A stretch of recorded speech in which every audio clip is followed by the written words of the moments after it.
tally. I'm asking you what you... I sent her money, she sent me... Just a second. Just a second. Now it's going to get difficult. This is Judy Justice. Jill Wyatt is suing her ex-boyfriend, John Moore, for the money he spent while she was in jail. Court come to order. All rise. Have a seat, please. Case 3046, Wyatt versus Moore. Thank you. Welcome. Miss Wyatt, how long were you and Mr. Moore in a relationship? We've known each other for about 18 years. Did you ever live together? On a couple of occasions. When was the last time you lived together? January, I believe, 2022. Were you living in a house or an apartment? It was a house. Was it a lease? Yes. Was the lease in your name, Mr. Moore's, or both? No. Apparently it was an arrangement that he had with the person that he gave the money to. There was no paper. We're getting far off the field, but it's getting more interesting. Now, Mr. Moore, Miss Wyatt, although I believe she probably has a good memory of this, I have just a sense that she's reluctant to give me information about this for whatever reason. In January of 2022, sir, you and the plaintiff were living in a house together. No. When were you living in a house together? We've never had a relationship. We've never lived together. When you say live together, I come over. I got a girlfriend I've been having for the whole time, so I've never lived with her. Do you remember the house she's talking about, yes, sir? Yes, I do. All right. The one she destroyed. I don't want you, just a second. I don't want you to play around with me. Okay, I'm not. Okay. Do you know the house she was talking about when the two of you were together some of the time in a house in January of 2022? That's a yes or a no? Still a no. Okay. So the house that she's talking about, you lived in alone? I lived in with my girlfriend, actually. Oh, just a second. Did Miss Wyatt ever come to stay in that house with you before you had your then current girlfriend? When I first got the apartment, Miss Wyatt was going to come. She didn't get along with the lady upstairs. She said she wouldn't come, destroyed the house, and left. Okay. Well, if she destroyed the house, then she was in the house. Just a second. Yes, ma'am. If she destroyed the house, then she was in the house. And if she didn't get along with the lady upstairs, she wouldn't know that unless she actually lived there, because she's not telepathic. Okay. So she was, in fact, there. I'm listening to what you're saying. I'm trying to understand what you're saying, man. What I'm saying is not difficult. She did, in fact, stay there with you for a while after you got this house. Okay. Not okay. No, I'm seeing where you're trying to go with that. I'm trying to see what you're establishing. Yes, she did stay there. I'm agreeing with you. That was me saying yes, ma'am. No. Taken a long time, but we're there. Okay. And then at some point, Miss Wyatt, you left there and you went into your own apartment? Yes. Okay, and where is your apartment? I moved into a trailer. That you were renting? Yes. I just want to know. I'm getting ahead of myself, but that's the trailer that he was supposed to pay rent on and utilities on when you went to jail? Yes, ma'am. So from 2020 until the time you went to jail for, what, 18 months? 78 weeks. Or, I'm sorry, 78 days.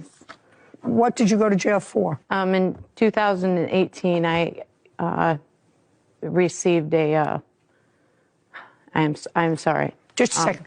2018, you had a conviction. Yes, I ended up serving the time in 2022 for theft. Correct. I stole Thanksgiving dinner, ma'am. Are you sure?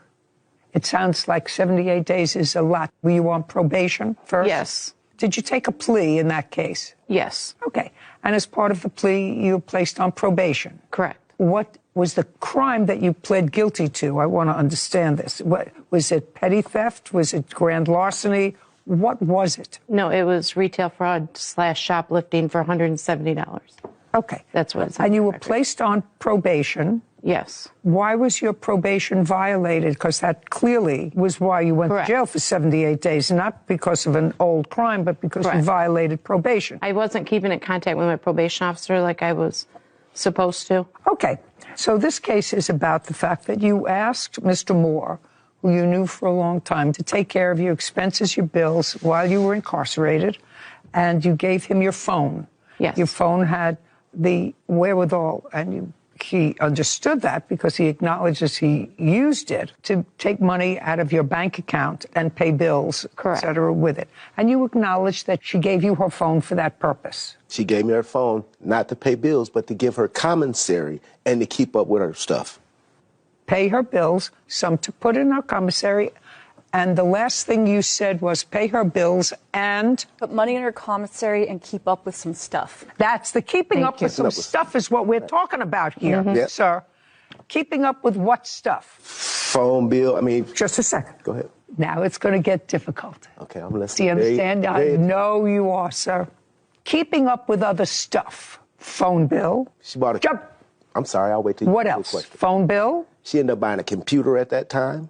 No, I'm asking you. So, no, I'm telling you, that came off the monies that was there. She was incarcerated. So as a lot of things just come off the phone as a bill. Like No, I'm asking you what you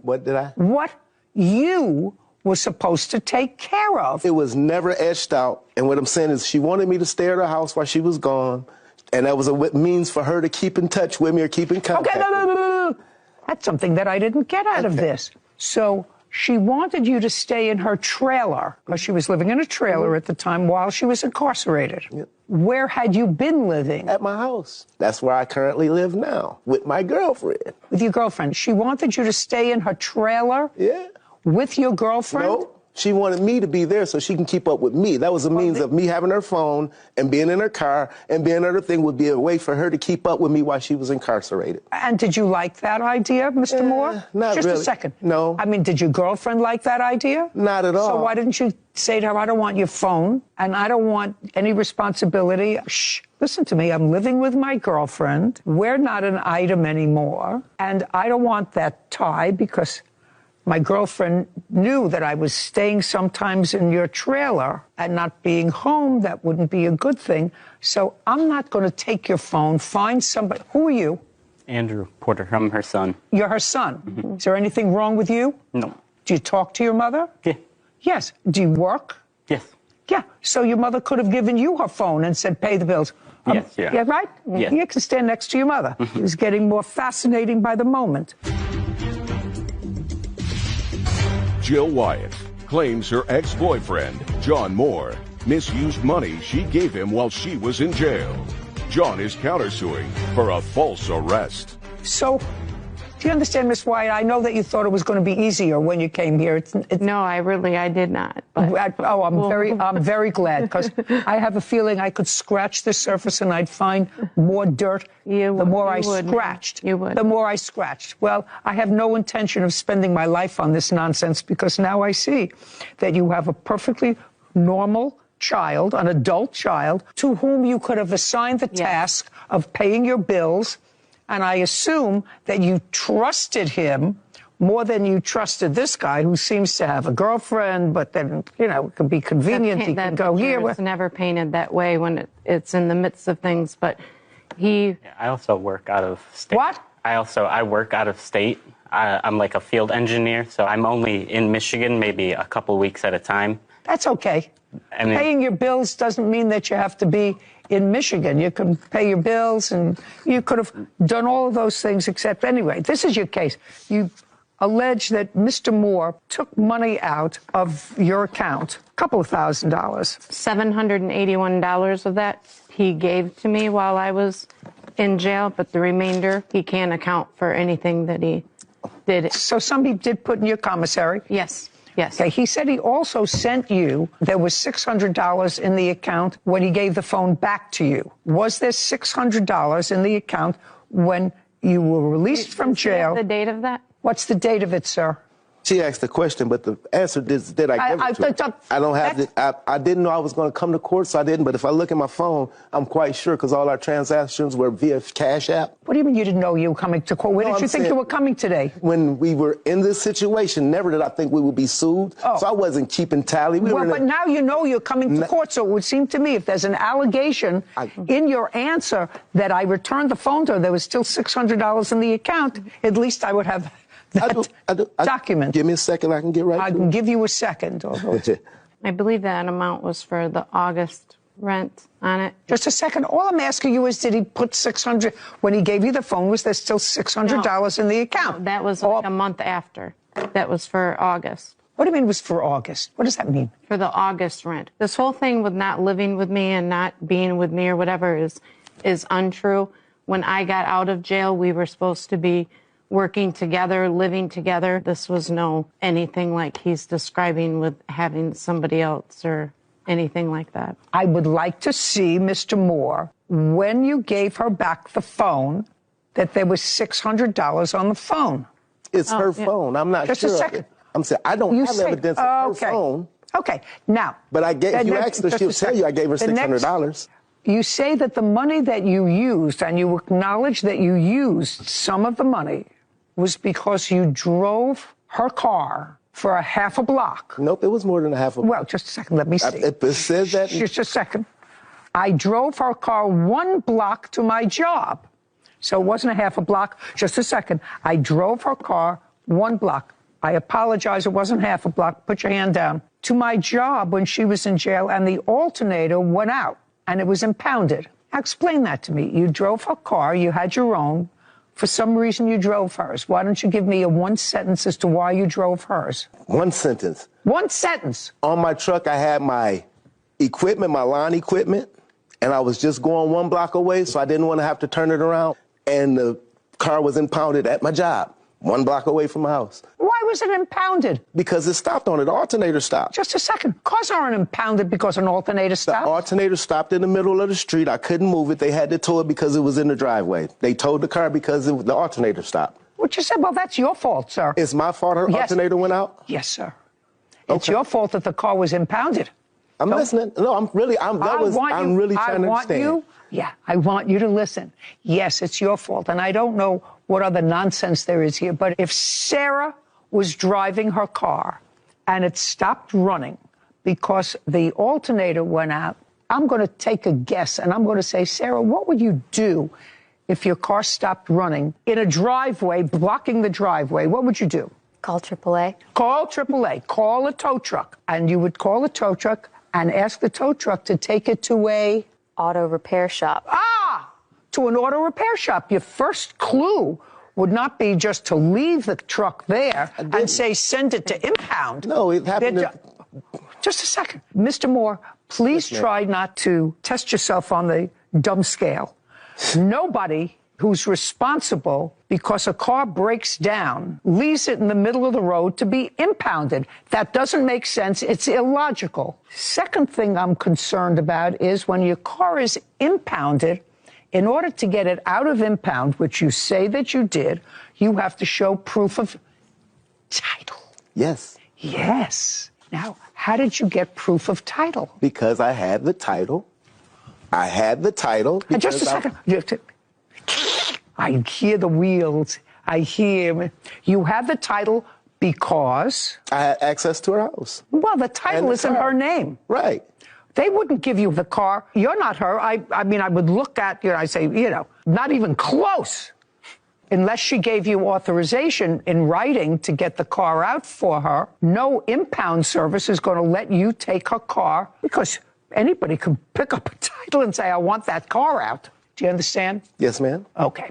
So you want to try that again with me? Here's my question. I end up getting No, just a second. Okay. I want you to tell me where it was impounded.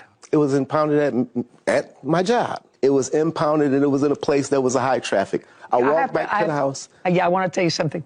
You wouldn't know the truth if it came up and slapped you in the face, Mr. Moore. That's what happened. You wouldn't know the truth if it came up and slapped you in the face and introduced itself to you. Okay. Now, how much did it cost to get the car out of impound? It cost me $1,000 total. No, it didn't cost you anything because she took it out of her phone. Didn't cost you. It cost $1,000 to get it insured, retitled, so I could have the ability to get the car out. Well, how did you get her name on the title? What you mean? What do you mean, what do I mean? She has to sign it over to you in order to... It was already signed over to me. It was already signed over. It was already signed. I sell cars, Ms. Judy. You don't sell cars. You just told me that your car broke down on the way to your place of business. Yeah, to my job. On your job, and your job is not an auto mechanic or salesman for a car service, which is what you told me. I sell cars, Miss Judy. That's why the title was turned over to me, signed over, and I managed to get the car titled in my name. You want to try this on for me? Judge Judy, I'm sorry, I didn't mean to disturb you, but I was in a situation where it was impounded. They were charging $30 every single day, and she would have lost her car. So just say you... Just a second. No, I didn't. Just a second. I didn't forge anything. Well, you had to have forged something, sir. Because if it was in impound, and what you're saying is they were charging $30 a day, she was going to lose her car. Your next statement was, because you keep digging that hole a little deeper and a little deeper, you couldn't get it out because the car was in her name, not yours, but you had the title because you had access to the trailer, which is what she's suggesting, and you went and forged her signature, got a new title, got insurance, and the car was clearly towed, but you got it out of impound, that's what you said, with a new title in your name and insurance, also I assume in your name. Yes, ma'am. What did you do with the car? Gave it back to her when she got out. Just a second. You gave it back to her. Did you sign over the title? Yes. Shh. Jill Wyatt has accused her ex-boyfriend, John Moore, of stealing her money while she was in jail. John is countersuing, claiming Jill had him falsely arrested. Now, did you sign over the title to her? I signed over everything to her because she sold the car since then. Oh, did you sell the car? Since all this? Yes. Yes, ma'am. But he's... I'm what? He's what? I had to go through police department and the sheriff's department and threaten him in order to get my title back. He would not give me back my title. Not at all. Do you have any truth. proof of that? Any proof of? That you had to go through the police department, sheriff's department, or anything else in order to get your title back? Do you have any proof of that at all? I don't have any proof of that, ma'am. Okay. So it was $1,000 for impound that he took out of your account. Correct. That's $1,000. No. And Okay. did you take out $1,000 from her account to get it out of impound? Well, you just said... Show me that you paid $1,000 to get it out of impound. I can't show it to you because all the paperwork was in the car. Did you pay impound by credit card or I paid cash? It by cash. Cash. Then you would have taken cash out I had from... a job, Judge Judy. I made you're a so job. full of baloney, sir. I did have a job, Judge Judy. You're so full of baloney. Okay, $1,000. Okay. Next, you say in your answer, Mr. Moore, that you paid for it. You paid for it out of her money. You say in your answer you paid for it out of her money. Judy, that's kind of going back and forth. Listen. We've split money back and forth. If I give you a copy of our Cash App, it's the exact same money back and forth over the last couple of years. I sent her money, she sent me. Just a second. Why would she do that, sir, if you have a girlfriend? I'm monogamously Shh, challenged. listen. Why would you do that back and forth if what you said to me earlier was, I don't know what she's talking about. I live with my girlfriend in the same place as I'm living now. Now let's move on to, so far I have $1,000. And I really, Miss Wyatt, don't understand anything else. And I'm not spending any more time with your case. That's the person who should have been taking care of your business, not this nonsense. Yes. Not this nonsense, because I'm not exactly sure whether I'm getting the whole story from this side either. All right, now you have a counterclaim. Your counterclaim is for $2,000 for having you falsely arrested. Yes, ma'am. Let us move on with falsely arrested. After she gets out of jail, according to what I read, the two of you are kaput. No. Well, okay, here we go. We're going to go back to your answer and your counterclaim, sir. I'm going to read you what I said. On February 13th, I went out to a few bars to have a good time. Jill was at a different bar, but came and met me where I was at. Upon arrival, you're not paying attention. Yes, I am listening to you. On arrival, Jill started to pressure me to leave with her. I reminded her that we were no longer an item, and I didn't want to leave. She was making a scene, so we went outside to finish our conversation. That's your counterclaim. Now, pick it up from there. That's what you wrote. Try to remember. I wasn't going anywhere.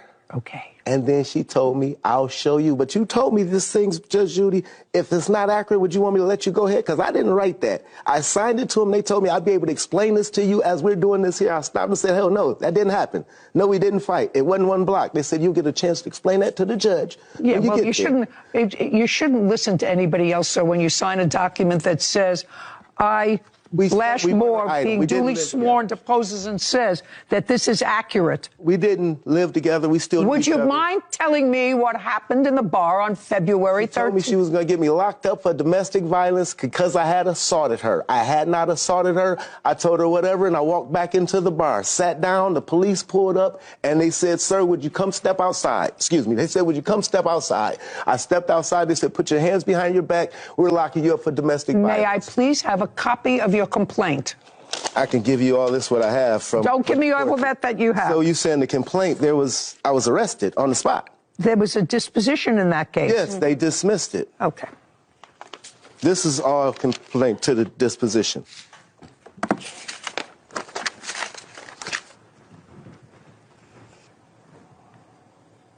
Oh, here we go. The case was dismissed in the interests of justice because you agreed to pay her restitution for just a second. Yeah.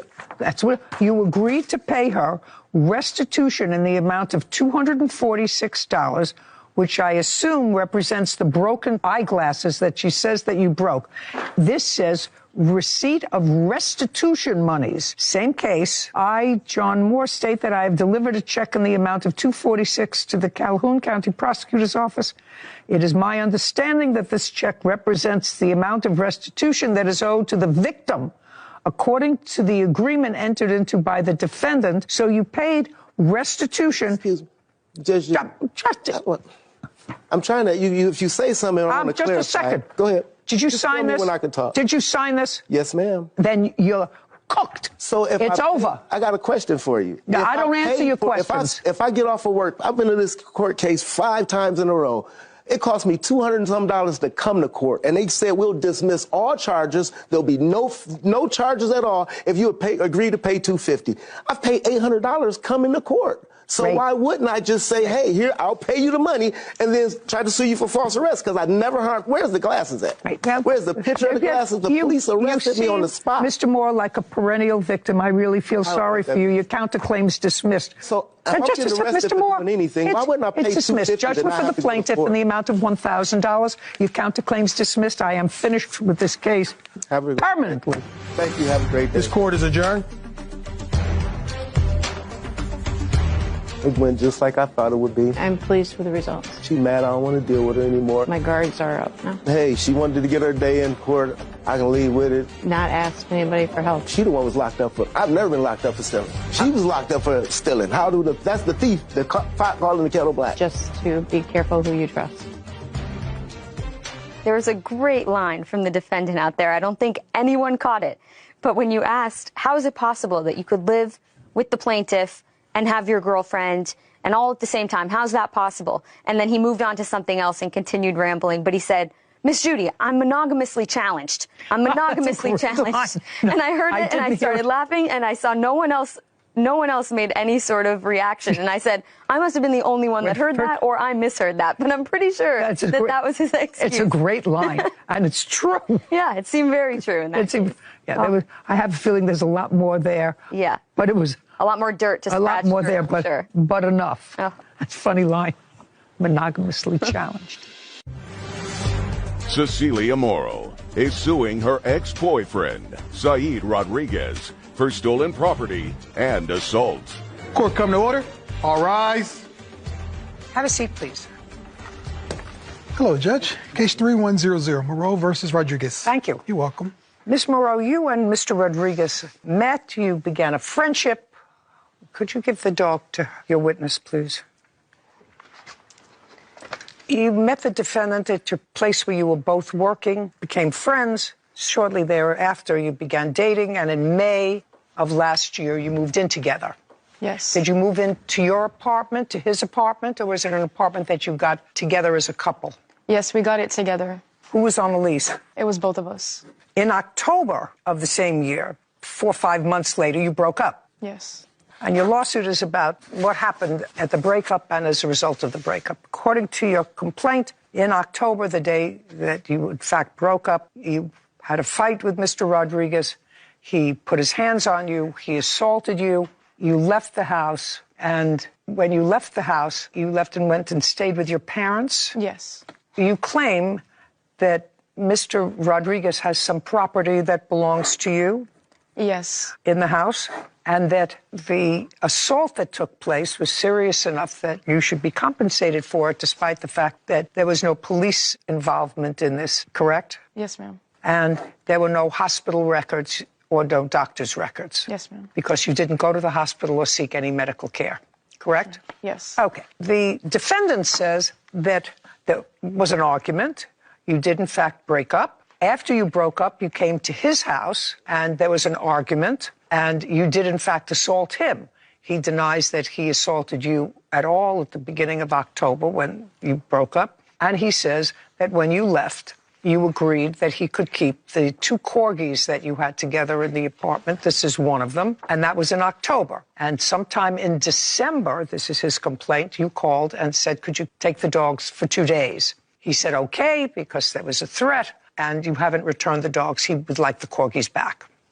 Correct? Correct. Now, this is one of the corgis. Where's the other? He was too big to fit on the plane. He's at home. Okay, so when were the corgis purchased? Her I got of March of last year, and the other one, Chip, I got in June of last year. So you had one when you and the defendant moved in together? Yes. Is that correct? Correct. Is this the one you had when you moved in together? Yes. So all the dogs were purchased after you lived together? Yes.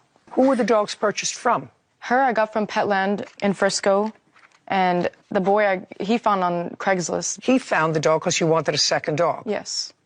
Who paid for the dog at Petland? I did. Is that correct? That's correct. Is the dog registered? Yeah. And that's this dog? Yes. Sir, this is part of your complaint. You want this dog back. Yes, ma'am. You neither purchased the dog, correct? Correct. The dog is not registered in your name, correct? Correct. Why would you think I would give you this dog? Because the entirety of our relationship since we bought Fatty, I was the one taking care of her in the mornings. I would wake up 6 in the morning or whatever time it was, take her out, whether it was freezing cold, hot, raining. Who cares?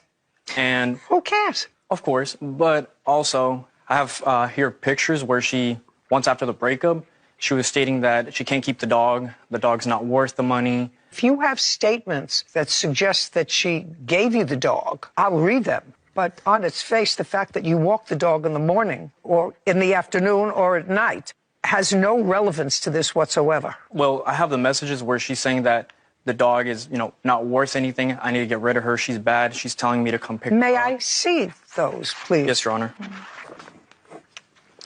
Here you go.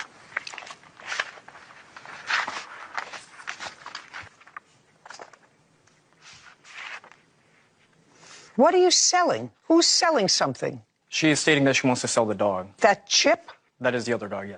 Well, one she bought, and it's in her name, so that's definitely hers. And also, That's Fatty, right? Yes. yes. And Chip, sir? So it was about both of them. From the day we broke up, I kept the dogs because she couldn't keep them. She couldn't take care of them. She left them in the cage all day. And I also have evidence where, her family members are throwing cheese at her face, mistreating the dogs. Show me. Dog looks perfectly happy to me.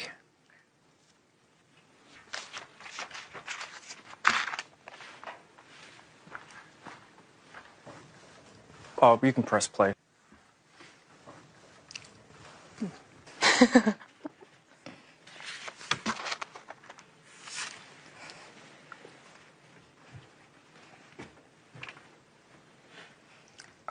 What was that big piece of cheese that was thrown in the dog's eye? That was my dad from TikTok. Who did that to My the dog? dad. He has a TikTok account. It's a trend on TikTok to throw it on babies' faces and dogs. That's terrible. It's a trend. It's stupid. Yeah, it's a stupid trend. I didn't partake in it, but Why would I leave this dog in a house with a stupid person who takes out that stupidity on an animal to put a thing up on TikTok? That's absolutely outrageous. we take care of them. They're fine. No, you don't. What's wrong with you? Why would you even think that that's reasonable? Cecilia Morrow has accused her ex-boyfriend, Saeed Rodriguez, of assaulting her and stealing property. Saeed is countersuing for the return of 2 corgis and claims he was the one assaulted. Why did you leave the dogs at his house for 2 months? It wasn't 2 months straight. It was probably like a week or two No, straight. it wasn't a week or two. What do you mean straight? You had a fight in October. Yeah. We were co-parenting, I guess, with the dogs because I was working and so was he. So we couldn't. Are you telling me after you broke up? Yes. How could you be co-parenting with somebody? You mean you would go to his house and get the dogs, or he would bring them to your house? He would come to my house to pick them up and drop them off, and it would same way with. And he would see you?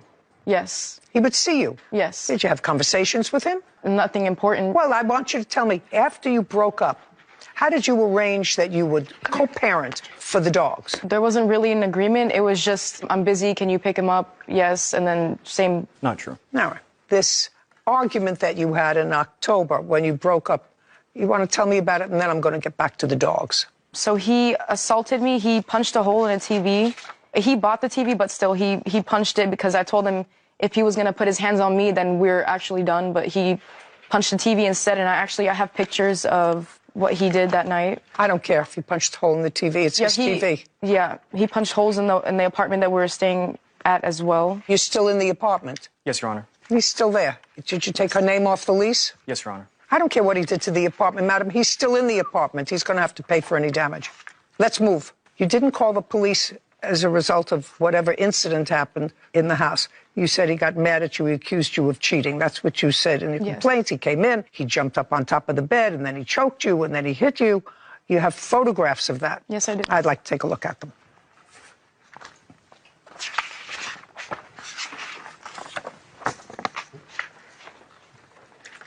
I'm just going to take this. I don't know what this is from. Clearly shows that something happened in her mouth. I'm not exactly sure what. She has 2 marks that she's showing me. Now, did you hit her in the mouth? No, Your Honor. You tell me in your own words what happened the night that she came home and you accused her of cheating. So the night that she came home, I told her, I'm like, what are you doing? Where did you go? She starts trying to make up excuses. I show her messages. I'm like, okay, you're lying to me. I don't appreciate it. She starts going off. I start going off. Just a verbal argument. And just like how she assaulted me. No. She didn't touch you that night. She pushed me. Tell me how that took place, sir, that she pushed you. She's a very angry person, and... No. How it came about that she pushed you. Well, started arguing back and forth about how she wasn't doing anything wrong. I told her, yes, you are. And now you're fighting verbally back and forth. Yes. And she pushed you. She put her hands on your chest. And she... Show me how she pushed you. Show me on your roommate how she pushed you. Go ahead. And she just started trying to slap me. And at that moment, that's when I pushed her over and I told her, do not put your hands on me. Just a second. So you pushed her over? Yes, to defend myself. You pushed her over. All right. So this is your problem, sir. You said nothing happened that night. You said in your answer nothing happened that night. I have a copy of the police report that I reported. I'm going to look at it in a second. Now, you say here, I never assaulted Cecilia. We have plenty of arguments during the relationship, but I've never assaulted her. She has a tendency to blow things out of proportion. I have never put my hands on a woman in my life. Well, that's not true. You just told me you did. That's self-defense. You didn't say that here. You said, I've never put my hands on a woman in my life. Would that be considered assault in self-defense? No. That's not what you said. Okay, now I'll see the police report.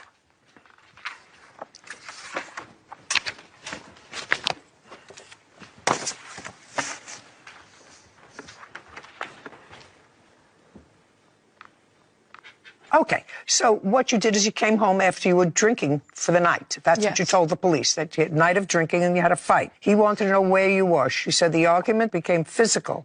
The defendant here grabbed her and pinned her onto the bed while he laid on top of her, holding her arms down. Proceeded to take his right hand and bruised and cut her lips. She was dizzy but did not lose consciousness. It was not because of the alcohol she had previously consumed. Cecilia said she eventually left the room and went to sleep. Just a second. So after this incident, when he allegedly hit you, causing this injury to your lip, you went back to living with him? Yes. Yeah? I'm reading this thing, and I said, well, she said she was assaulted. She left. She went home, and she went to live with her parents. But you didn't. You went back to sleep, and then you stayed with him because this incident, the one that you just described to me, happened on September 10th. And you went to the police on October 24th. Yeah. Then there was an incident on October 19th. She said you had another argument, but he did not strike her because she threatened to leave if he did. Instead, he punched holes in the apartment. She decided to leave after that and no longer is living with him. Okay. Now, later on in the month, after the 19th, because now I am not considering what happened on September 10th, because you went back to live with him. Between September 10th and October 19th, did you share a bed? That's a question. Yes. Every day? No. 4 days a week? No. 5 days a week? You were living together until the 19th of October. Yes. Where did you live? Well, we had couches as well as a bed, so we weren't always sleeping together. That's not true. You know, I don't believe you. Okay, good. So I'm not even considering the 10th of September. Later on, there was an incident where he says you assaulted him. You came to his house where he was living now. You were living at your parents' house, right? Yes. And you came to the house. What date was that? It was like 2 or 3 days after the breakup. Was the breakup in October? Yes, Your Honor. It was October 12th. October 12th. Got it. You tell me what happened on October 12th. Did you go to his house? I can't remember. She was living with me. She was living with you. Until that day, October 12th. I moved out October 31st. I was still living with him on that incident that happened on October 12th. We broke up, and that's when he punched the... I have pictures right here. I heard punching the hole in the wall. I'm not interested. He still lives there. He's going to have to fix the hole in the wall. No, I'm saying that's why we broke up, because I told him if he put his hands on me, then... But he punched the TV instead. Now we're talking about his allegation that you assaulted him. I did not touch him. That is false. That's your counterclaim that you have. Then I have to figure out what to do with these dogs. So I have pictures and I have messages where... I want to know when it happened and where. Let me show you. No, I want you to tell me. When did it happen and where? It was a day or two after I had left, which might have been October 14th or 15th. And she was upset because I had already picked up Fatty because she asked me to. She texted me, I want my stuff back. I want the dog back. And I told her, I was like, no, if you already filed the lawsuit against me, let's just go about it the legal way. I told her, do not show up at my house, which I clearly have messages where I state not to show up. And in those messages, she threatens to murder me, find me, and kill me. At that moment, I told her, if you do not leave, I will call the cops. And in that second, she lashed out, grabbed my neck, and scratched my whole neck and my shoulder. And that's... What date was that? So October 14th or 15th. And then you went to the police on October 24th for the first time. Yes. Is that correct? Yes. Okay. Can I see your photographs, please?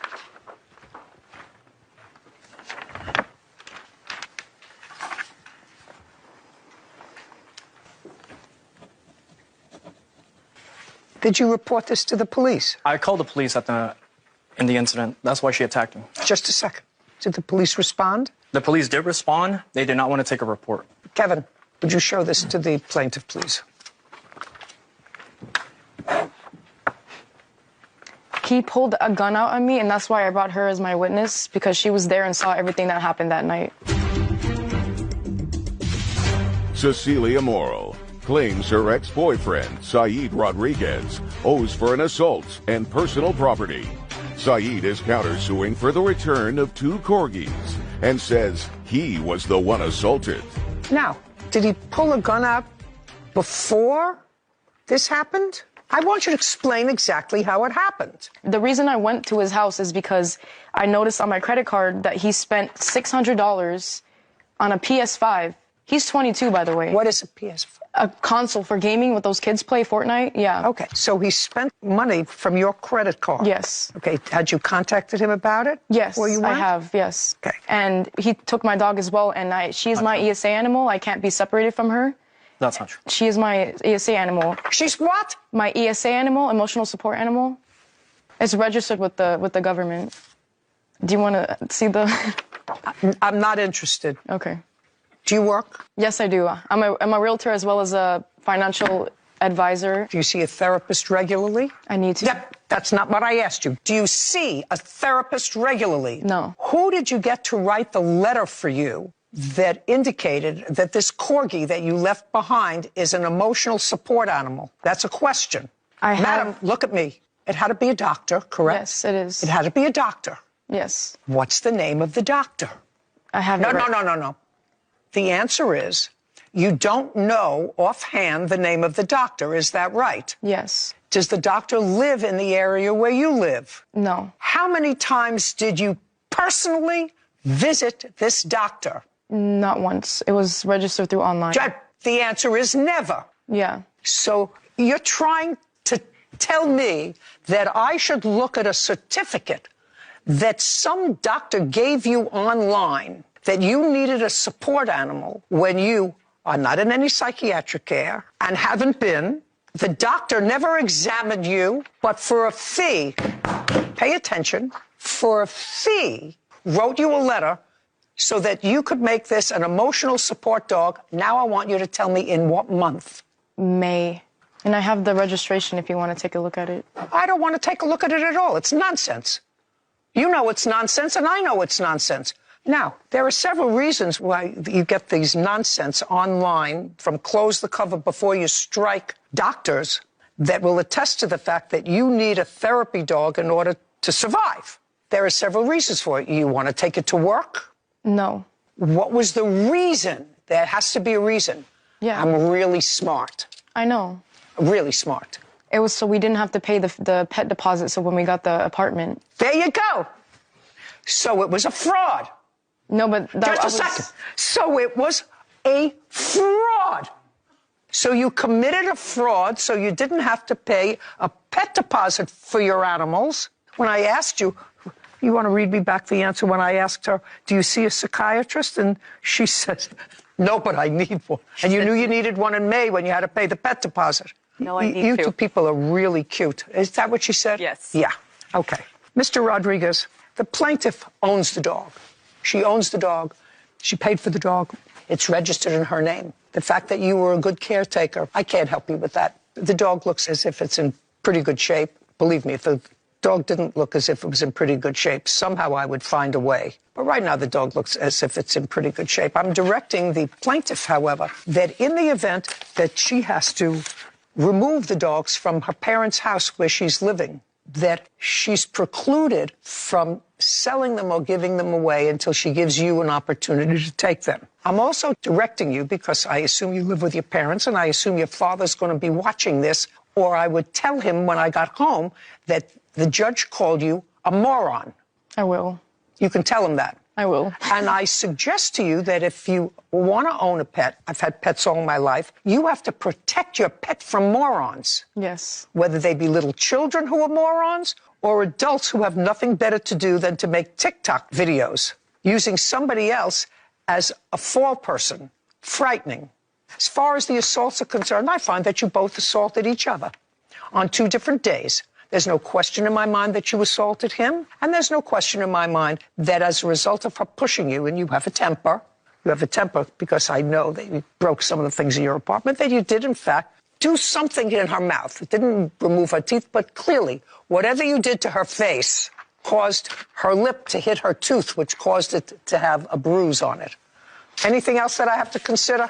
Yes, all the furniture that I left at the apartment. Did you have a moving company come and move stuff for you? That's either a yes or a no. Yes. I read the papers. You Yes. did. On what date did you have a moving company come? It was November 1st. When you hired the moving company, did you give them a list of things to move? Yes. And did they move the list of the things that you gave them to move? Yes. Correct? And they moved them. Yes. So that part of your case is dismissed. It's over. She's keeping the dogs. And we're done here. Case is dismissed. This court is adjourned. That's what happens when you get in narcissistic relationships. People manipulate you. I was with him since I was 15. I'm 19 now. Honestly, I was pretty upset with the outcome of the dogs. I haven't talked to him in months. This is the first time I've seen him in forever. She kept coming back. I mean, I don't like him. I don't want him ever. done means done, man. What's done is done. I was so surprised when I found out that she was only 19. Not a real stable place in your life to be getting a dog, and let alone 2, when you're not settled. You know, I think that's so unfair for dog owners when they're not settled. And, you know, it's just There's an immaturity. Yeah. I think what you're saying to me is there's an immaturity. Problem is when you're immature, you don't realize that it's a mistake because an immature person is making a mature judgment. What I actually found, I mean, it was stupid. It wasn't as if it did something horrendous to the dog, but frightened the dog by throwing this square of cheese at its eye. Well, I've seen the trend, and it actually did start on babies, throwing slices of cheese on babies' heads in high chairs. What is happening to the world? Yeah. What's happening Too if much somebody time on thinks their that hands. that's funny to startle a baby or to startle a creature in order to make somebody else laugh? Yeah. You know, the world we live in today. If morons want to do that, let them stick a broomstick someplace and take a TikTok picture of it on themselves. Yeah. On themselves. I'm with Why you. choose some other living creature? I don't understand that. I'm with you. I would build more jails. You, sir, you had a big fight because you weren't paying rent. She got crazy, punched me in the face, and I fell in the chair into the glass. She started picking up the glass and stabbing me with it. That's not true. He has pictures, bleeding. I was trying to grab the chair. Before or after you stabbed him with the glass? The chair actually collided with the mirror, and the mirror broke. I don't believe a word of that. This is Judy Justice. DeAndre Benton is suing his former roommate, Chauncey Rayford, for personal belongings, lost wages, and an assault. Court come to order. All rise. Have a seat, please. Hello, Judge. Case 3119, Benton versus Rayford. Thank you. You're welcome. Mr. Benton, it is your claim that the defendant who rented a room in her home to you Yes, ma'am. assaulted you, disposed of your property, Correct. and because of all the turmoil, you missed time at work. Yes, ma'am. You want $7,500. Yes. That's what you're asking for. Defendant says that you assaulted her. She had lost wages. She had pain and suffering as a result of this assault, which I assume took place on the same day. Yes. Correct. Okay. How did you find the room in Miss Rayford's home? It was on a roommate app, like Roomster, to be exact. On what date did you find the ad? June 15th, And where was it located? Atlanta, Georgia, 30311. So that was in June. And you looked at the room? Yes, ma'am. And what was the rent? It was negotiated to be $750. $750 a month. Yes, ma'am. What kind of work were you doing then? I was working fast food at the moment. When did you move in? July 15th. July 15th. 15th, yes, ma'am. And how much rent did you pay for the month of July? This full amount, $750. I paid $250 to hold the room and $509 for the remaining balance. In the month of August, tell me what rent you paid her and when. I did give her. Look at me. Be very careful with me. I want you to be very careful with me. How much rent did you give her in the month of August? I didn't give her anything. How much rent did you give her in September? She wasn't there. How much rent did you pay anyone in September? I paid her a portion of the rent. But what do you mean a portion of the rent? It was my understanding that you owned this home. Yes, No, Your she Honor, didn't that own is the correct. Just a second. She didn't own the home. To my knowledge, she wasn't even supposed to be renting out the home to have rooms. Just a second. I'm just asking you, you're now living in somebody's house. Mm-hmm. And you agreed to pay $750 a month rent. Mm-hmm. Is a yes. Yes. And you paid no rent Well, that for was the month of August. That was because when I did come into the home on the 31st, I moved in on the 15th like I communicated to you. On the 30th, my belongings was outside the home. I had to sleep outside like an animal. Okay. What about in September? You were still in the home in September. Yeah, I was still in the home in September. You were going through the still same in? issue. Just a second. You were still, you're not going to talk over me. You were still in the home in September. Mm-hmm. Not That's a yes. Yes. You were still in the home in September. And how much rent did you pay in September? I paid her $500 in Just a second. In September, you paid her $500. Yes. Okay. October. Nothing was paid. After that, you paid no rent. No. Okay. Where are you living now? I live with a friend now. That's a lie. That's a lie. We just checked. Yeah, I do. Okay. I used Well, just to a second. before I moved. Just a second. Stupid is not here, sir. Pretty aware. Stupid is not here. So now you're a squatter in a place where you're paying no rent and you live with him? No, ma'am, I have my own place. Oh, good. Because he doesn't live with you. He's living in a place where he doesn't pay rent. He moved in and stopped paying. I'm not finished with you either. Do you understand? Yes, I understand what you're saying. Very good. So if you understand, you weren't living outside like an animal, and you've been living for August, September, October, November, December, January and February, 7 months in a place in which you pay no rent. Well, can I ask a question? How am I supposed to pay rent when I had several eviction notices and she wasn't there to show up? Then leave. Then leave. I mean, you're a squatter. You are a squatter. She told me I didn't You're have a to. squatter. Well, if she told you that you don't have to, then the two of you are in collusion here. I'm not talking about that, ma'am. Who told you didn't have to pay? The judge, because I didn't say the judge didn't say I had to pay. The judge said I did not have to leave, that she didn't find a reason to eviction of me because she didn't show up and provide her evidence. I'm just telling you, you're a squatter. You don't pay rent. Everybody else here pays a mortgage, pays a maintenance. You moved in and you became a squatter. And I don't care what some other nitwit said to you, you're a squatter. So you get zero for the rent, for your property. I'll get to the assault in a minute. I read your answer. When did you purchase the house? June 3rd, June of what? 2021. What was your mortgage? The first year, from June when I moved in 2021, it was $1,575 a month. For the mortgage? Correct. June of 2022, it increased by $40 and went to $1,615. In what month did you stop paying the mortgage? September of 2023. Why? DeAndre Benton claims his former roommate, Chauncey Rayford, threw away his property and assaulted him. Chauncey is countersuing for property damage and says she was the one assaulted. Now, in what month did you stop paying the mortgage? Well, to be completely honest with you, I don't want you to be dishonest with me.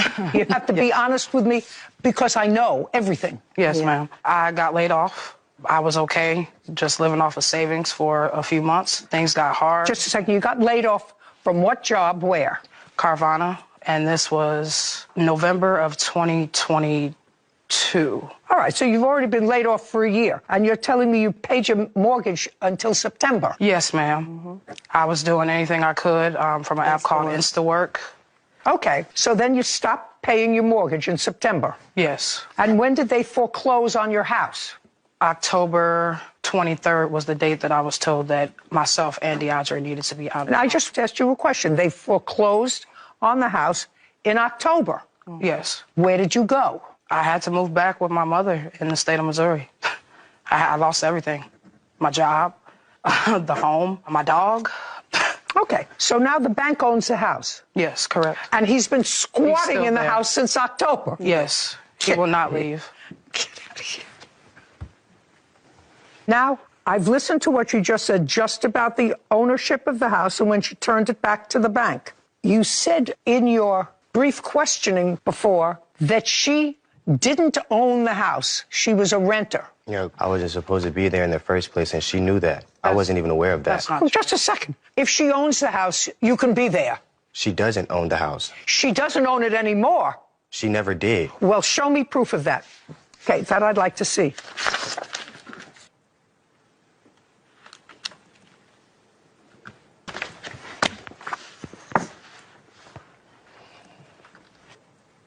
Were you renting with an option to buy? Yes, ma'am, with the option. I got it now. He's absolutely right. You were not the owner of the house. You were a renter, and you had an option to buy. Correct. And I was going to do so. Shoulda, woulda, coulda. You two people actually deserve each other. Because what you suggest in your papers is that you ran into hard times and you let the bank take the house. Well, you didn't let the bank do anything because you didn't own the house. You were a renter and you stopped paying rent. Isn't that right? That is correct. Right. So, as far as I'm concerned, you both deserve each other. I don't know who you're not paying rent to. Somebody owns this house. And they've been probably trying to get you out of the house for a very, very long time. The person that owned the home came to the home and said she was already far behind before I even moved in. That's the whole reason why Who cares? What are you doing in a place where you're not paying rent? You're not supposed to be there. You're a squatter. Do I look like a squatter? You are one. You live in a place that's not yours. You're not paying rent. You're a squatter. Yeah, for people that don't try to pay rent. At least I was trying to pay the rent. Every Listen, other time I'm I trying try to make a baby every once in a while, but I'm 81 years old. It doesn't happen. All right. I want to hear something about this assault that happened when you were both living in this place that belonged to somebody else, and neither one of you was paying rent. She was paying. Who are you? I'm her witness. Were you there when this assault Yes, took place? I was. Okay, then I'll hear you after I hear them. Now, what is the date of this alleged October assault? 10th.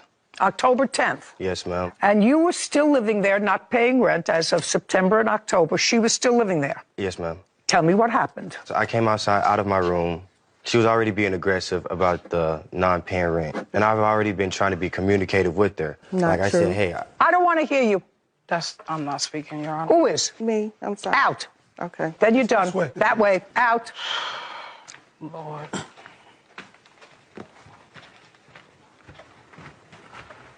Go ahead. Basically, Now, I don't want to hear basically. I want to hear, to the best of your recollection, on October 10th, 2023, you were both in the house. You were in your room. she got crazy. Basically, long story short, she got crazy. I tried to come inside the house and sit in a chair. The lady pulled the chair from me. I have the pictures and everything of it. Pulled the chair from me. Which lady? This one right here. Pulled the chair out from under you, tried to sit down. Yes, ma'am. And? Pulled the chair out from me, punched me in the face, and I fell in the chair into the glass. She started picking up the glass and stabbing me with it. And? And I had to call the ambulance. The police came. It took 45 minutes. May I see the police report, please?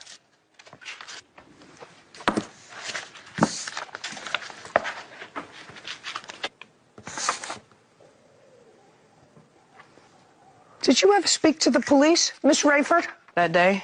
That day? No, ma'am. I ended up leaving because... Okay, just a second. Don't tell me because. The police have memorialized what they saw on the 10th, and they saw him with multiple wounds on his body. Some were bandaged and some not. You were not in the house. This person, I assume, is your girlfriend. Correct. Okay.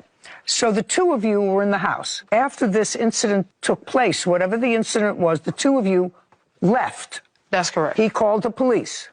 I'm not sure what he Well, did. you didn't call the police. No, I did not. No. Now, so from you, I would like to see... When you left the house, ran out of the house with your girlfriend, I assume you went right to an emergency room or something as a result of the lacerations that you say you sustained as a result of this fight. So I'd like to see those records. I did not go to seek emergency treatment because I didn't have any insurance. I just bandaged it up myself. Well, where did you run to? To go and get bandage. And when did you come back to the house? I did not. That was my last day. So that was your last day. Okay. That's a lie. So now...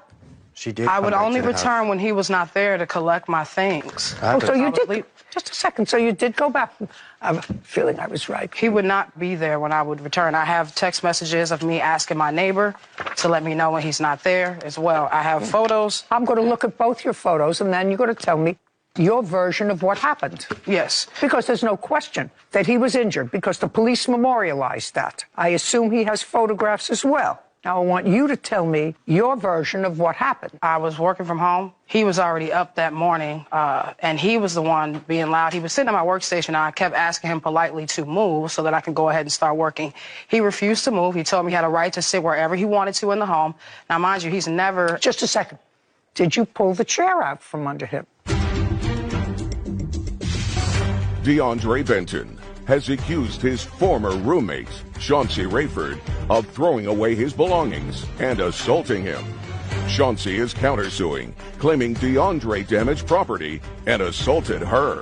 Okay. Did you pull the chair out from under him? No, he was not sitting at it at that time. I was trying to move myself. He had walked outside the front door, and as he did that, I was trying to grab the chair, and he ran towards it and sat in it. And that's when the chair actually collided with the mirror, and the mirror broke at that point. And then? And then he proceeded to pick up pieces of glass, and I have the photos of my injury right here. That's a lie. I don't want to hear you.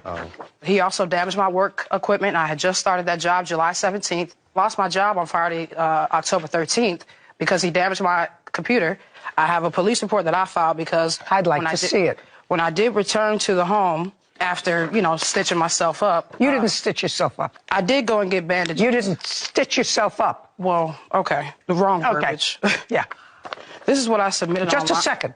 I asked you for your police report. Yes. Period. Okay. Show it to me. It's right here. This is what I have filed online. After communicating with my job, they told me in order for them to... This is on the 12th. You said this happened on the 9th. It did happen on the 9th, Your Honor. And what I did was I was in communication with my employer to see what they felt was best because... What does she do for a living? She was a shift manager. She still work? Yes, she works. Well, why wasn't she paying rent? We don't live together. She had her own place.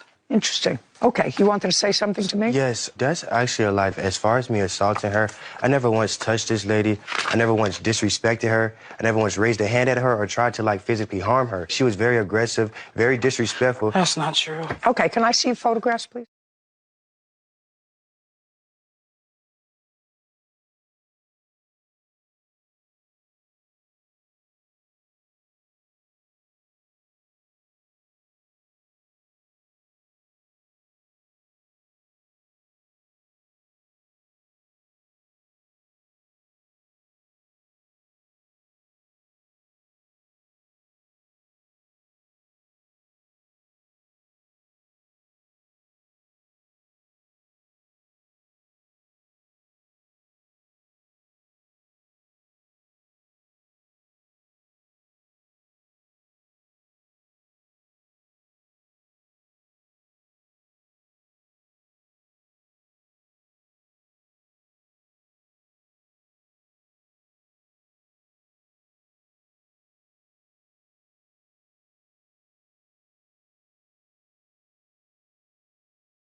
This isn't sitting well with me. This was supposed to be easy. I don't have my truck or my money. Like, how does that work?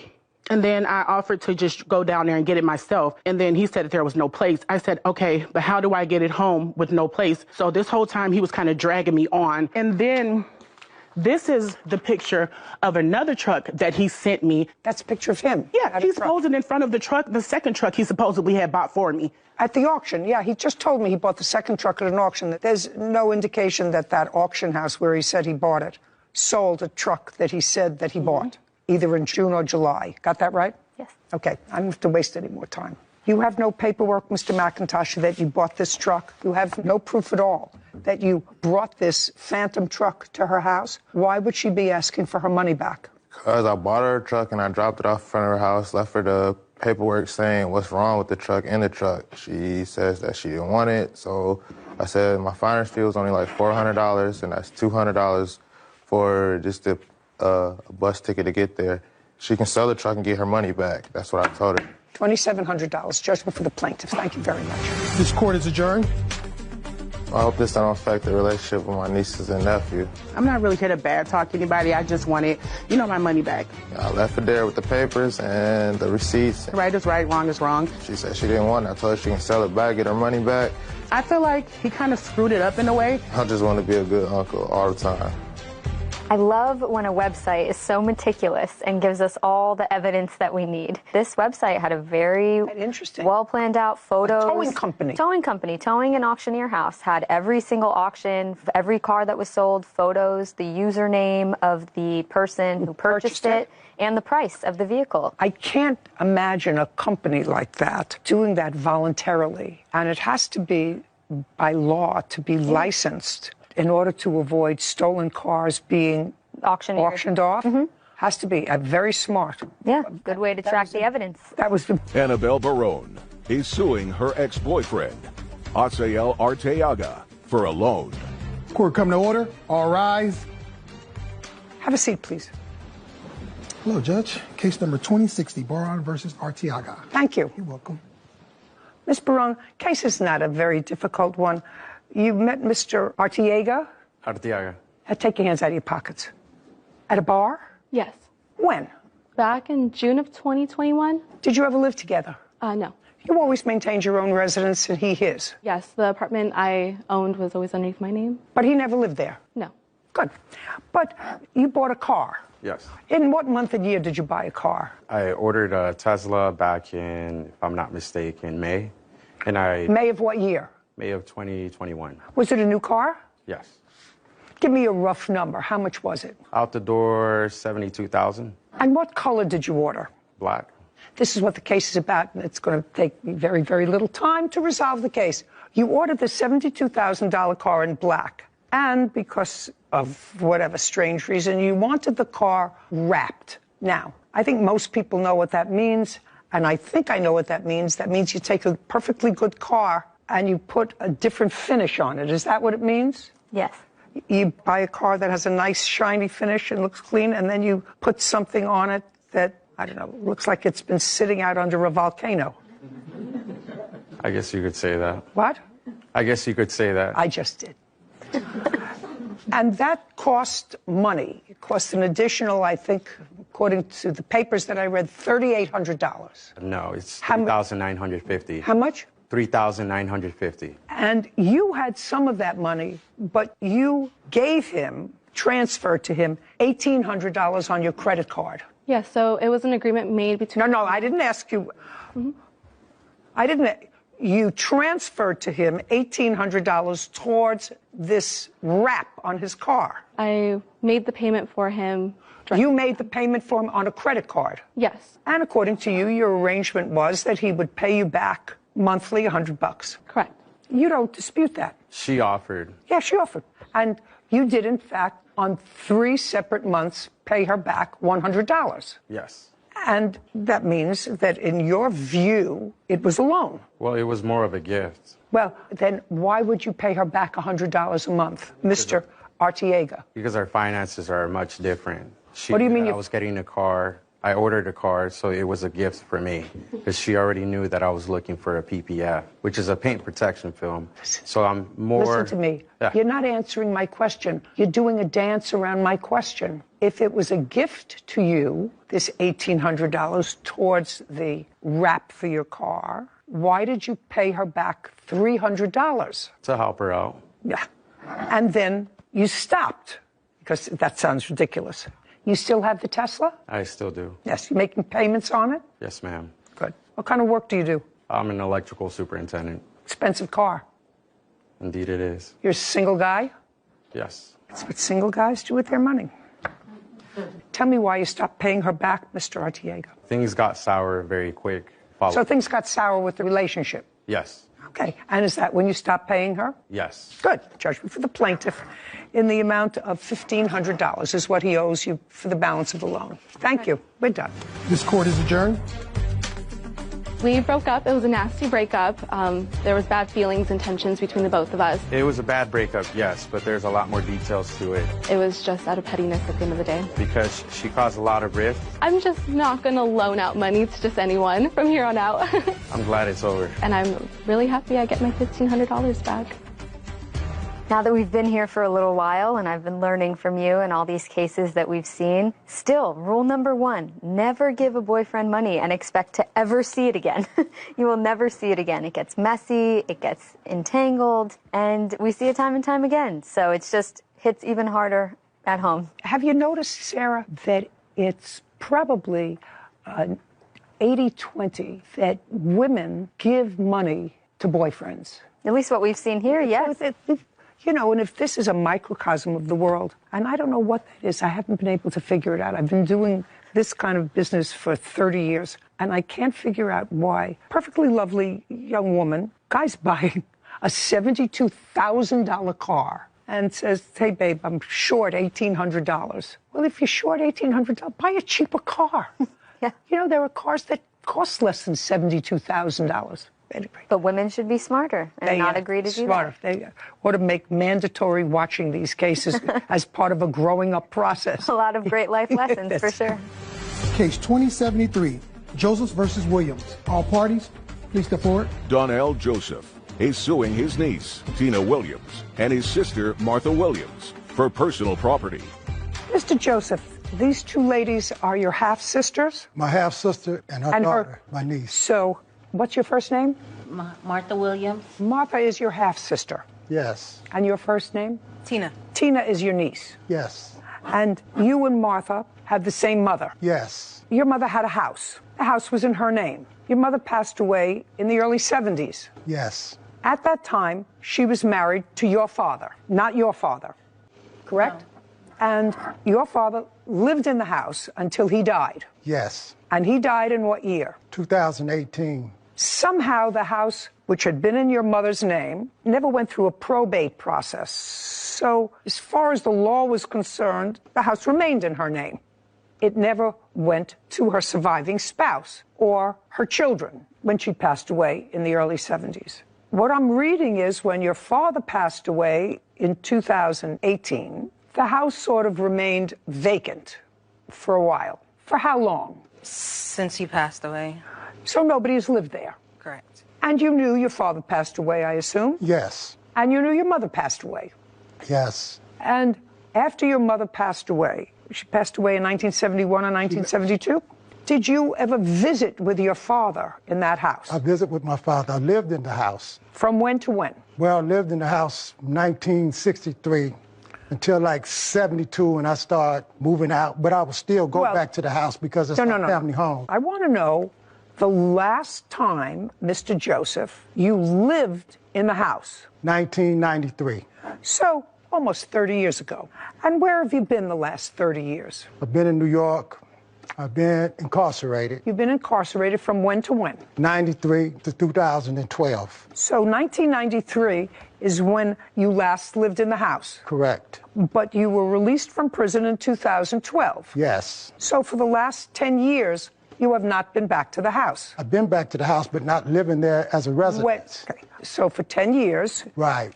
As an adult, how old are you? I'm 64. As an adult, from age 54 to 64, you had access to the house, visited your father in the house. Right. Not before then. Right. Okay. And you haven't lived there full time in decades. Correct.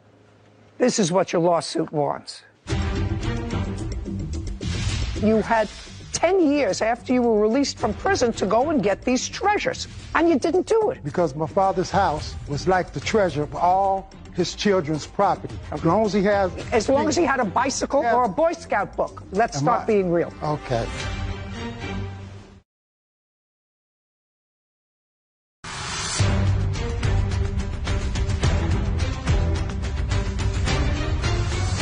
Donnell Joseph claims his niece, Tina Williams, and his sister, Martha Williams, threw away his personal belongings. Tina and Martha are countersuing for the cost of a cleaning crew. Your lawsuit is seeking $10,000. Yes. Because, according to you, the defendants disposed of your property that was invaluable. And I'm going to describe the property that you say was invaluable. A 1911 Boy Scout handbook. Yes. That you treasure. Yes. You should have taken it out of the house in 30 years if you treasured it. A mountain bike purchased in what year? Was it 71 or 72, around there? I know it was a 3-speed, 10-speed I got. That was in 1970 in the Univega. You wanted it, this 50-year-old mountain bike? You should have taken it over the last 10 years. A vintage reel-to-reel tape player. Yes. You know how many of those I threw in the trash? Do you have any idea how many of those I threw in the trash? You got those a half a century ago. Oh my God, I remember them. Big reels and how excited we were. You could talk into a microphone and then you could hear your voice come back. And then all of a sudden you got a phone. You could do that, the same thing. So everybody took these things and they couldn't find enough places to dispose of them. It's not vintage anything. It's a piece of trash. Can I speak, Your Honor? About what? Okay, the reel-to-reel tapes, right? Some of the tapes had speakings of my brother and Martha's daughter. Then you should have taken them with you in 40 years. If they were treasures of yours, sir, and you're 64 years old, I would want those treasures around me. And you had 10 years after you were released from prison to go and get these treasures. And you didn't do it. You just left them in your father's house. Because my father's house was like the treasure of all his children's property. Okay. This is how we connected to our father, because everybody has left. Everybody has died. So as long as he has... As long as he had a bicycle? As long as he had a bicycle or a Boy Scout book? The Boy Scout book was handed down to me from my father. Let's start being real. Okay. Okay, let's start being real. Okay. And the first draft of my published manuscript. Yes.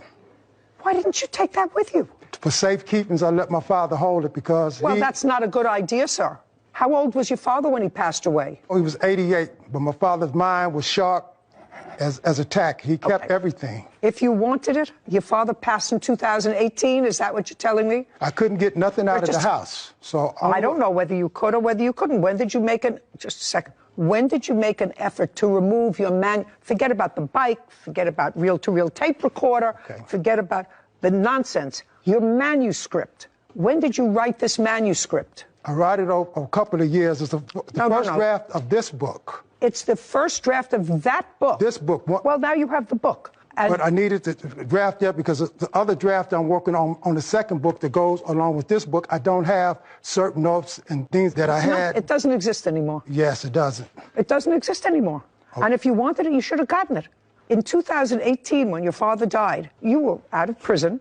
Where were you living? I was living in New York. And where did your father live? He lived in Los Angeles. Between 2012 and 2018, how many trips did you make to visit with your father? About 3. And when did you publish that book? 2015. So you published that book during your father's lifetime? Yes. And if you needed the manuscript, you came to visit your father.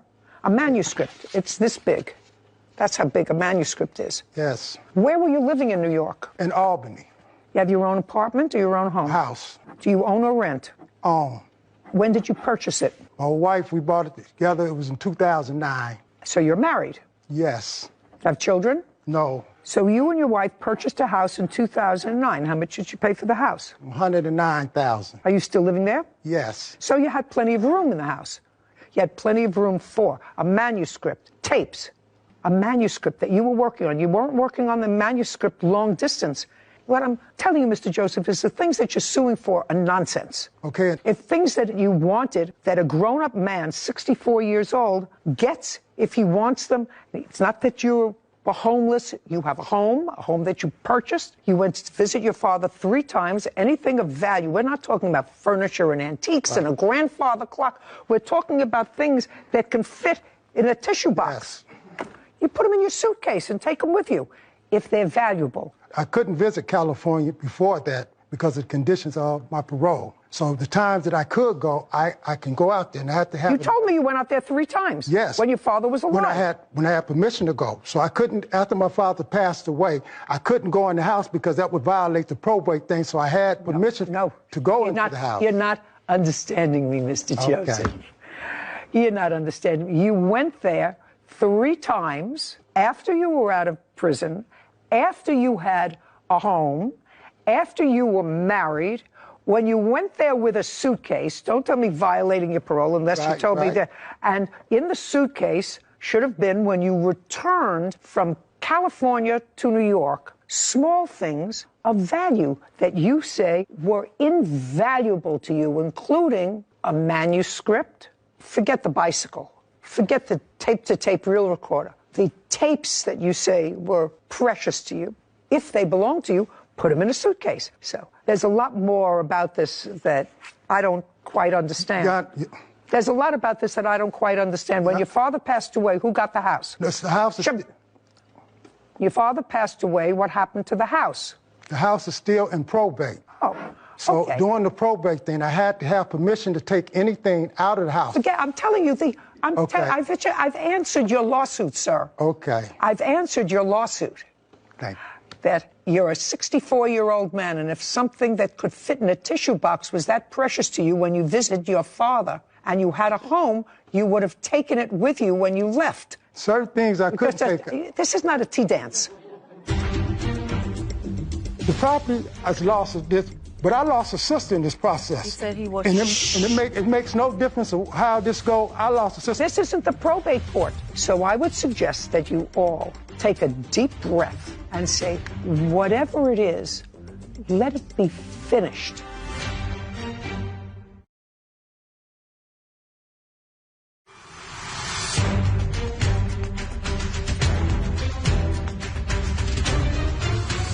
Donnell Joseph claims his niece, Tina Williams, and his sister, Martha Williams, threw away his personal belongings. Tina and Martha are countersuing for the cost of a cleaning crew. I asked you if the house is still in probate, which is unfortunate because people didn't take care of the business. Who are the beneficiaries of the sale of the house? Me, my sister LaWanda, my half-brother Justin Joseph, my sister Sherry's 2 sons. Okay, let's try to clarify this. Are you the executor of the will? There's no will. My mom's the administrator of the probate. And I just got to be administrator. We had to go back and forth to court. We had no way of getting in and out of the house because we had no keys. Okay. And your father, I assume, had no will? He had no will. What's the value of the house? Well, we don't know because since Martha became the administrator, Just a second. What's the address of the house? My mom had the house appraised at $250,000. She's going to tell me. So the off-market says it's approximating $464,000. It's a 3-bed, 1-bath, 858 square feet. And the estimate? The range is between 400 and 515. Ooh, well, the family has a valuable asset that has yet to be divided after all this time. It's a good lesson for everybody out there. Make a will. Now you can tell me. Thank you. My grandma, which is their mother, she bought the house on her own with my mom's last name, which is her dad's statement. It's her maiden name, who she was married to. We don't know if they were married. That's what we're going through in probate. It's a process. But the beneficiaries would be Donnell, my mom, and 2 heirs of a deceased sibling. Donnell has also been in jail for most of my life. He hasn't been to California at all. So I wanted to back that up as well. Well, he's not entitled to anything. Okay. If he wanted these items that were valuable to him, he should have taken them during his 64 years. The most safest place that I had in the world for my valuables to be held was my father. If you own a home in New York with your wife and you had an opportunity to take these valuable things because you said you visited with your father after 2009, then you should have taken them. And don't tell me it was the safest place because... Not only the safest thing, but my father... He lost 2 sons. The only thing that he had in his house is the things that was left over from his children. And to take anything that was of value away from his children would have hurt my father. So the safest place for all our property. Mr. Joseph, you don't think you're going to prison hurt your father? Yes. Okay. That's why I changed my life around. Let's get real. Okay. You're not getting any money here. Okay. You're going to wait for probate. And in the probate procedure, which hopefully won't take forever, but it clearly can because people are irresponsible and don't create a will, it is likely that you will have part of the proceeds of this house. Likely. Only because if your mother passed away and if she was in fact married to your father or lived with him at that time in California, if there was a common law relationship and they did have children together, then you as a offspring would be entitled, if there was no will, to part of the proceeds of this house. Yes. When she bought the house, she bought it as a married woman. So once she didn't buy it as a single property. That's something, Mr. Joseph, you don't have to convince me of. You have to convince the probate judge of. Okay. You also have a counterclaim that's ridiculous, and I'm not entertaining it. It's really just stupid. Stay with probate. When is the probate proceeding supposed to be finished? Well, we're going through a mandatory settlement. One thing I want to say, Your Honor, however this probate is, I wanted to, the property has lost this, but I lost a sister in this process. He said he was. And it makes no difference of how this go. I lost a sister. My niece, she's something else, but I love my sister. This isn't the probate court, Mr. I love Joseph. my sister. This is not the probate court, Mr. Joseph. And I suggest that if you love your sister... She know I love her. Just a second. If you love your sister, and you're 64 years old... to me. And you're 64... When you know I love you. Shh. Mr. Joseph. Mr. Joseph. Yes. I know you can get emotional in situations where family is involved, and your sister clearly is sick because she's using oxygen. Well, I just had liver surgery. Mr. Joseph, what I'm telling you is, if you have an opportunity in the probate court, I'm actually telling this to both you and Miss Williams, if you have an opportunity at your age and your stage to settle something that gives each of you something, maybe less than you would get if somebody was disinherited, but at this stage in life, at 64 years old, somebody who just had liver surgery and someone who must rely on oxygen in order to breathe, My common sense tells me that what you do is not to give the whole thing away to lawyers who are there sucking up whatever profits there are going to be in this house. Because if the house is worth $200,000, you're going to get a bill for $140,000 for the probate administrator, for the lawyers, and you're going to wind up with zippity-doo-dah. So I would suggest that you all take a deep breath and say, whatever it is, let it be finished. You have no case, Mr. Joseph. Rely on the probate system. I wish you good luck. I said your countersuit's ridiculous. And I'm dismissing. I have proof. I want to tell you something. Your countersuit for having to rehire somebody to move is ridiculous. I'm telling you, rely on the probate court. We are done here. Would you please let me present my countersuit? No, I read it. I read it. I'm dismissing it on its face. We're done. This court is adjourned. All I can say is I love my sister. Just the same thing that's happening, nothing. Whether it's a probate thing or not, that ain't gonna never change. I don't want to hear anything else. I'm always loving because that's my sister. Let the probate court decide it. You know, at 25, after doing season 1 of this show, I created and executed a will because this is a situation we've seen far too many times, and it's so unfortunate to see the breakdown of a family over something that could have been prevented had the mother, father, grandfather, grandmother created a will when they were alive to tell the rest of us how they'd prefer their property to be disposed of. It's fascinating to me that their mother is gone for 50 years. And for 50 years, that title to that house, which is a... Never got flagged, never was... Nobody ever thought about it. Yeah. And the father lived there for 40 years. Must have at least paid the taxes and maintenance because on it. Did, absolutely. And then...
সত্যি কথা একটা আমি না কুড়ি লাগাইছি আর থেকে কুড়িটা পুরো ভুল কুড়িটা পুরো দিবান দেবে পছন্দ হ্যাঁ হ্যালো তা পছন্দ নাকি না আনিশা নামে না বাট একটা আমরা के कैरेक्टर बड़ा तो सीधी बड़ा है बड़ा कितना ना सामने दरवाजे में सभी 20 रुपए का नोट पड़ा है वो किसका है तो ये मेरा है ना कुछ तू पैसा वो शलाइती दी से क्या कुछ अच्छा